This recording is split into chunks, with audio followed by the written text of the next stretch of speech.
Hi, I'm Dr. Rob Silverman, Amazon bestselling author, Inside Out Health, and host of Proven Health Alternatives.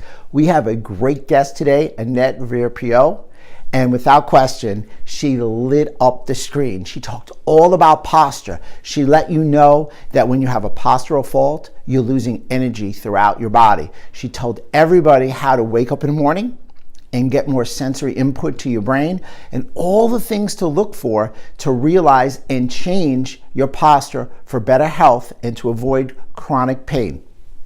Everybody, please watch.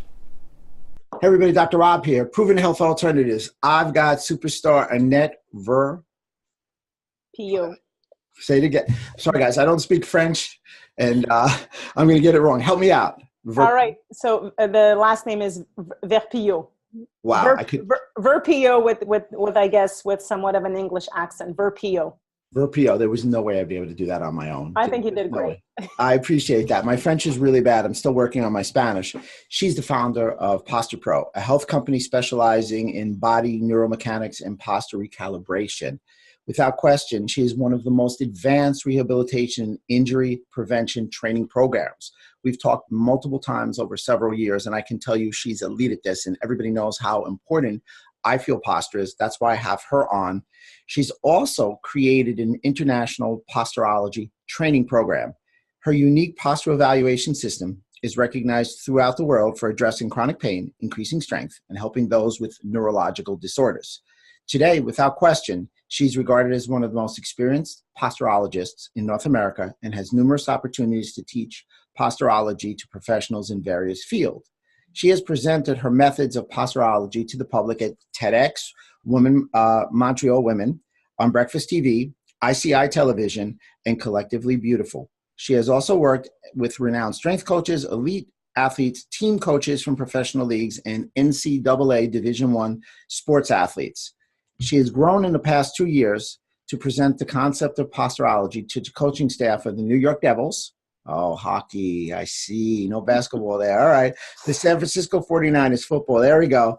Oh, I spoke too soon. The University of New Mexico's men's basketball team and Florida Gators men's basketball team. Most recently, she has presented at the Swiss 2018, where we collaborated again, in Toronto, and at the International Association of Functional Neurology and Rehabilitation annual meeting in Phoenix. In her work, which specializes from a variety of different disciplines, medicines, chiropractic, yay, dentistry, naturopathy, sports therapy, and many, many more, she is changing the way we figure posture into the equation of good health. She will remain at your disposal after the webcast, and you can contact her at all the associated numbers. How are you? Woo, that was long. That was long. I felt you taking your breath there. I'm very well. Yourself? I'm doing great. And just so everybody knows, I was translating that from French into English. Sure. How are you today? I'm very good in cold Montreal. I think that we've had one of the coldest days last night, so we're excited for winter. When you say cold, and I won't ask in Fahrenheit, Celsius, where were you? I think that yesterday we hit minus 20 Celsius. Minus 20. Man, I'm going to go do that conversion and see what that is in Fahrenheit. I was worried about that's pretty cold. That's pretty cold. Bugs are dying basically when at these weathers. So let me serve up some easy questions for everybody out there so we can start. Posture. What is it and why is it so important? Well, I think that it's important because it basically dictates, it gives, well, as you know, it first of all stimulates our brain. It allows our brain to grow, but also gives the synchronicity between our muscular system and ultimately has a connection with all of our other systemic systems. Ultimately, the energy expenditure that we're going to feel when we're standing upright, for example, someone who has more of a forward type of posture or an anterior scapular plane will waste more energy than someone who's perfectly aligned. So posture is really important because it dictates our upright posture as humans, and very often we'll see our links between pain and someone's sagittal plane. Interesting. So posture. You mentioned some chronic pain. Tell me how posture and chronic pain come together. And then, if I forget, because I'm getting old, let's talk about the scapula, because the scapula is so exciting.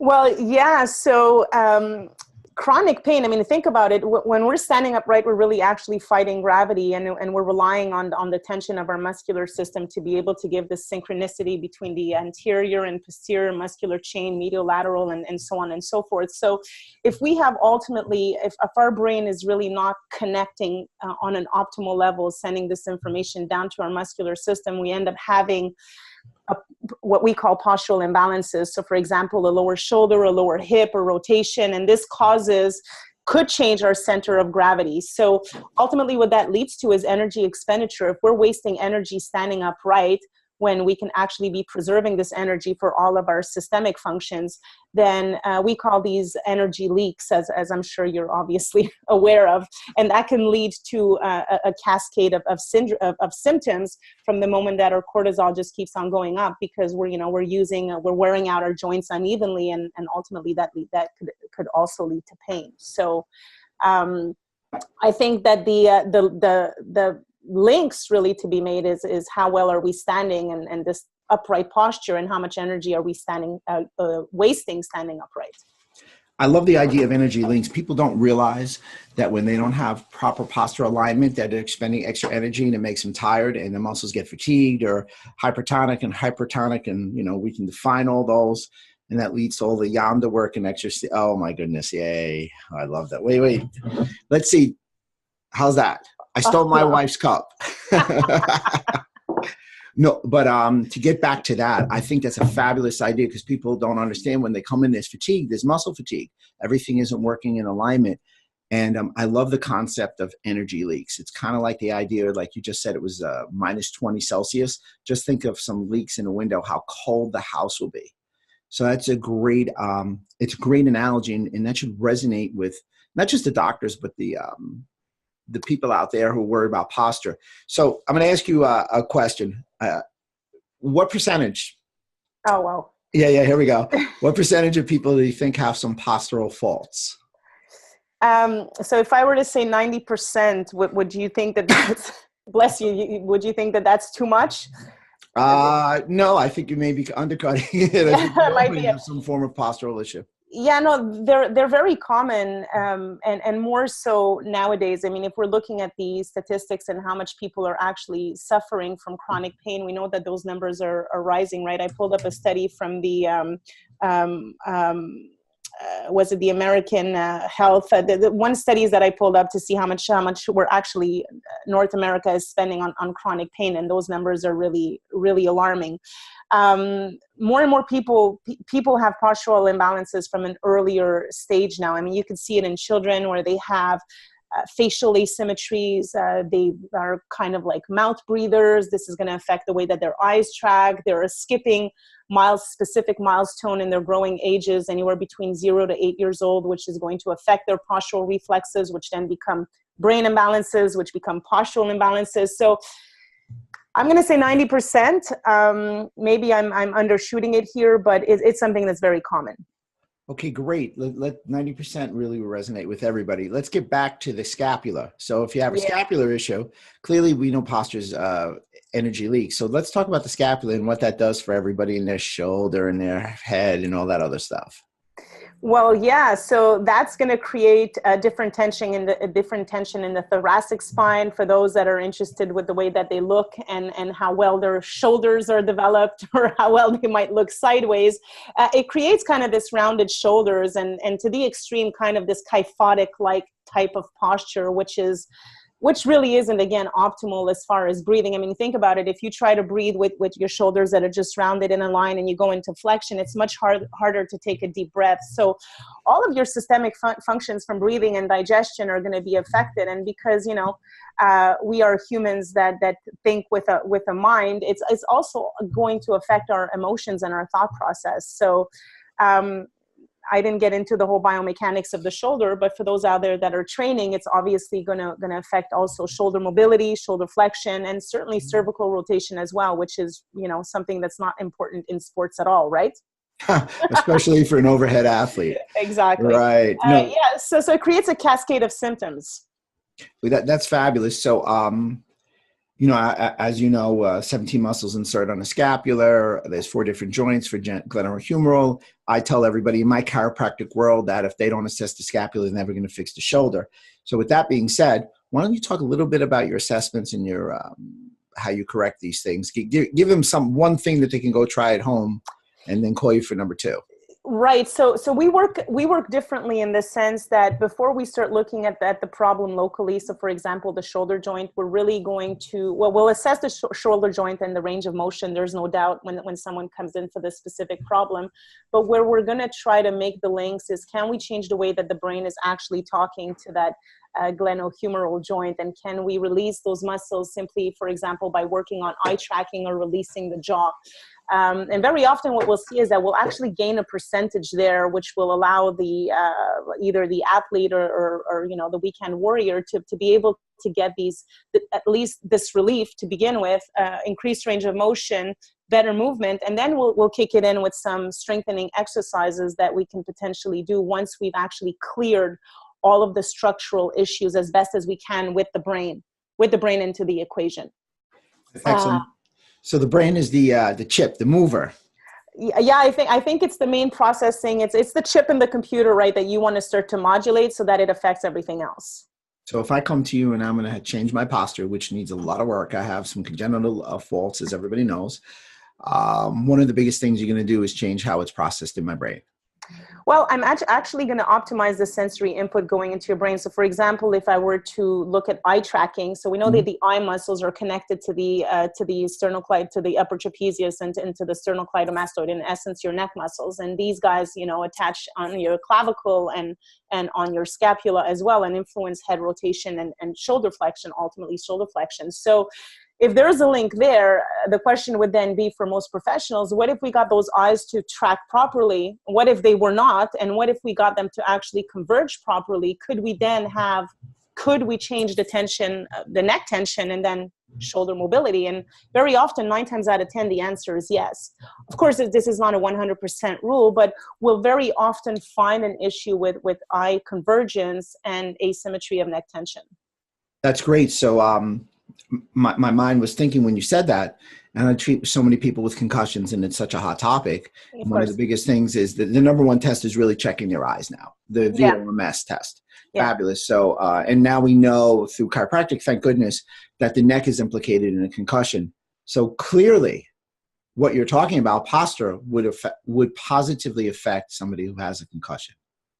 Well, I think that you guys were way ahead of your time back then when you were calling it, and I certainly think that this is something that is needed in the with most professionals are actually unaware of this. So, yeah, definitely by working on the nervous system, you have a direct impact on the neck muscles, and any adjustments that will be done once that is cleared, in my opinion, and certainly with what I've seen and the feedback that I get in practice, the results just last that much longer and are just that much faster. So it's a benefit for the patient, it's a benefit for ourselves, and I think that it's a win-win situation for everyone because the client just ends up leaving your office as a happy camper.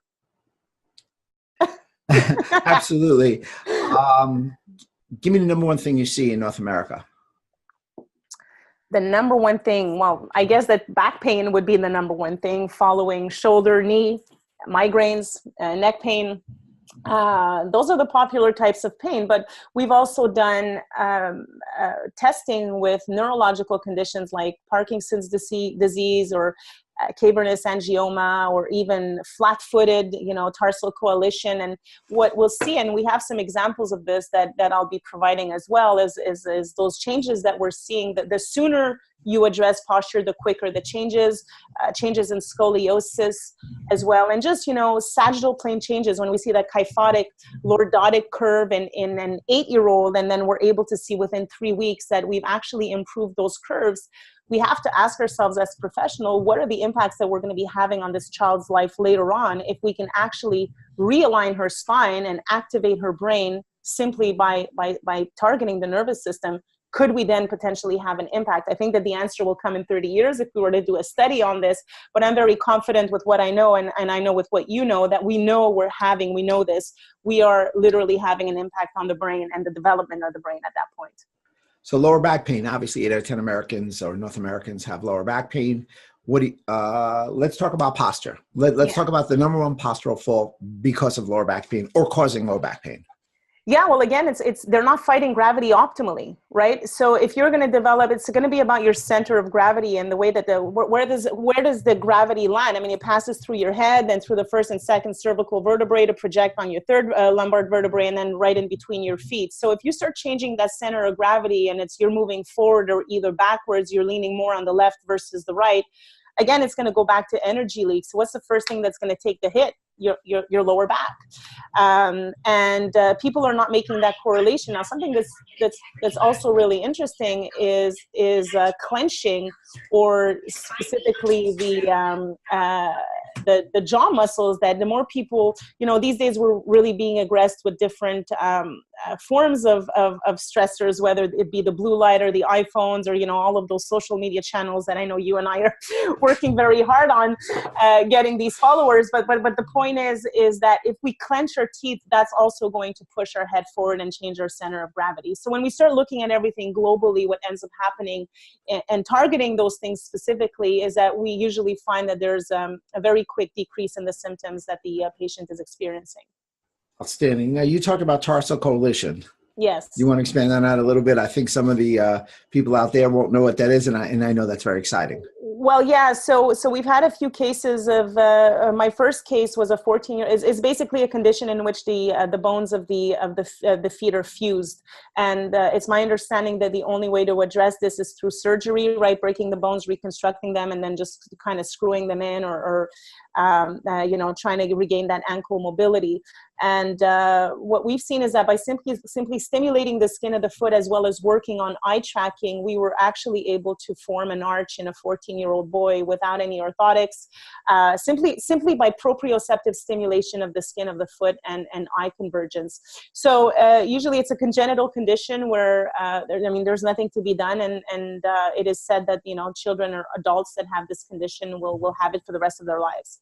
So, so if we're able to have an impact there with this type of condition, think of patients or clients that have, a regular arch or more of a pronated foot. Could we then improve these conditions as well? Well, I think that we can. Outstanding. That's great. So many people don't look at the foot and they don't realize that you spend, more time with one foot, your foot's down, a lot of mechanoreceptors in your heel and everything like that. You had, speaking about mechanoreceptors, you had talked about sensory input. Yeah. So do you want to expand on that for everybody out there? I use the term mechanoreceptors. Right. So specifically to the foot, well, we have, our skin is embedded with these, what we call these mechanoreceptors, these sensory receptors, which are basically these little antennas that are telling our brain constantly what's going on. Are we being, is there a bug that's walking on our skin? Are we being pricked? Are we walking on sand? Are we walking on ice? Regardless of the information that is going on in the environment, our nervous system needs to be set up in such a way that our brain knows exactly what's going on. So these mechanoreceptors are going to be able to give that precise information to the brain. And then what ends up happening is if they're understimulated, then the input going into the brain could potentially be falsified. So what we're simply doing is ensuring that the information from the left foot and the right foot, which ultimately goes to left brain, right brain, is 50-50, so that the brain can project on the motor system so that we can actually move efficiently without wasting any energy. Outstanding. Where are you located? I'm located in Montreal, Quebec, Canada. Montreal, Quebec, Canada. How often are you on the road? I know you lecture nationwide, international, that kind of stuff. How often are you on the road? I'm on the road pretty often these days. I give conferences internationally. Our 2019 schedule is coming. I don't know my schedule by heart. Thank God I have the staff managing it, but very often I travel quite a lot. So I'd like to develop more in Quebec, but unfortunately this is something that's taking off more so internationally in the States and in Europe. So it's very exciting times for us. Well, great spots to visit. New York is an outstanding state. I love it. I did. I just came back from New York and I'm like, man, I'm coming back. Yeah, without question, being in Montreal is one thing that we have that Montreal definitely has, and that's good restaurants. Well, we have pretty good You restaurants do. too, You but do. you guys really do have a lot of variety. I just it's a city. When they say it's a city that never sleeps, it truly is. It's just, you're amazed all the time. It's I love it. It's one of my favorite cities of all times. I like to ask all my guests, give every viewer 3 takeaways that you want them to know from this 20-minute little excerpt of all that you do. So the pain that you're having might not be linked specifically to the body part that you're experiencing it. Very often when you have pain, it's probably coming up from, it's probably because your brain is not able to speak to your muscular system. So 2 things that you can do to jolt your nervous system in a positive way would be to stimulate the skin of your foot in the morning before you get out of bed, or even at night, to increase that proprioception. So simply either grab a fork or a pen or one of those pricky balls, and then just roll that skin of your foot to stimulate your brain. You can do the same with the palm of your hands if you're a trainer and you're about to lift some weight, so that you can activate the upper body as well as the lower body. And then you can see this from my TED Talk. It'll be hard to describe here in this video podcast, but you'll see me do some eye exercises to simply, get you to work out your eye muscles in the morning as well. That would be my 2 suggestions for the audience. And then, you know what, just retest your pain. See if just by doing these 2 simple things, if you can actually decrease your pain. And I'm very confident that already with that, you'll feel a result. Stimulate the bottom of the foot. I'm going to do that tomorrow. Stimulate your palm, right? That's right. Do some eye exercises. Get a link to your TEDx, Montreal Women. Yes.